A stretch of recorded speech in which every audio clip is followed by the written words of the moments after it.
শ্যামাই এবং নারকেলের সন্দেশ, সাথে আছে খেজুর। এই সন্দেশটা খেয়েছেন কখনো? হয়তো খাননি। চলুন আজ আপনাদের সাথে শেয়ার করছি। হ্যালো এভরিওয়ান, আসসালামু আলাইকুম। ওয়েলকাম টু মনোরানী ঐশী পেজ থেকে জেসিকা ভিডিও। তো এই সন্দেশটা তৈরি করতে যা যা লাগছে, এখানে আমি দু ধরনের সেমাই নিয়েছি, লাচ্চা সেমাই এবং নূর সেমাই। আপনি চাইলে এই নূর সেমাইয়ের পরিবর্তে শুধু লাচ্চা সেমাইও ব্যবহার করতে পারেন। এই যে এখানে আমি দিয়ে দিলাম 1 বাটি পরিমাণ নারকেল, তারপরে পরিমাণ মতো লবণ, 1 বাটি থেকে একটু বেশি দিয়েছি মিল্ক পাউডার, তারপরে দিয়েছি স্বাদ অনুযায়ী চিনি। আপনারা আপনাদের পছন্দ মতো ব্যবহার করতে পারেন। আবার এখানে এলাচ পাউডারও ব্যবহার করতে পারেন।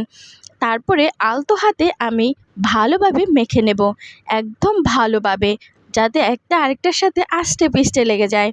তারপরে আমি এখানে লাচ্চা সেমাই এবং নূর সেমাই দিয়ে দিয়েছি।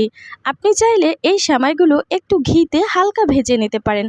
আমি ভেজে নিয়ে নিই, পরবর্তীতে আমি ভেজে নেব।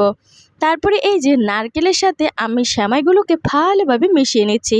আপনারাও ভালোভাবে মিশিয়ে নেবেন, যাতে কোনো প্রকার দানা না থাকে। তারপরে ফ্রাই প্যানে হালকা একটু ঘি দিয়ে আমি ভেজে নিচ্ছি আমার মিশ্রণটা। বেশি ভাজবো না, বেশি ভাজলে কিন্তু আঠালো বেশি হয়ে যাবে। তারপরে এই যে বাটিটাতে আমি সেমাইটা সেট করব, সেখানে আমি ঘি দিয়ে মেখে নিচ্ছি। আপনারাও ঘি দিয়ে মেখে নেবেন। তারপরে এই তো সেমাইগুলোকে একটু ঠান্ডা করে আমি বাটিতে সেট করে নিচ্ছি। বাটিতে দেওয়ার পরে হালকা হাতে একটু চেপে চেপে দেব, যাতে গুঁড়ো গুঁড়ো না হয়ে যায় বা সন্দেশটা তৈরি করার পরে না ভেঙে যায়। তারপরে ঢাকনা দিয়ে আমি এটাকে ভাপে দিব। এই যে দেখুন, ফ্রাই প্যানে পানি দিয়ে আমি ভাপে বসিয়ে দিয়েছি। এই তো আমার ভাপ দেওয়া প্রায় শেষ পর্যায়ে চলে এসেছে। আর হ্যাঁ, অবশ্যই মনে রাখবেন, এই ভাপ দেওয়ার সময় আপনি ঢাকনাটা খুলেও দিতে পারেন, নাও খুলে দিতে পারেন, তবে খুলে দিলে সব থেকে ভালো হয়। এই যে দেখুন, আমার সন্দেশ রেডি। এখন আমি এটাকে কেটে নেব, একদম সন্দেশের পরিমাণ মতো কেটে ছোট ছোট করে কেটে নেব। এটা একটু ঠান্ডা হলে আর একটু শক্ত হতো, শক্ত হলে কিন্তু আর ভেঙে যাওয়ার সম্ভাবনা নেই। তবে খুবই গুড়মুড়ো অবস্থায় এত মজার হয়, আপনি বিশ্বাসই করতে পারবেন না। তারপরে কিছু খেজুরকে আমি একটু হাতে হালকা হাতের মধ্যে ছোট ছোট করে সন্দেশের উপরে দিয়ে দিয়েছি ডেকোরেট করার জন্য। আমার ডেকোরেশনটা কেমন হয়েছে অবশ্যই কমেন্ট করে জানাবেন।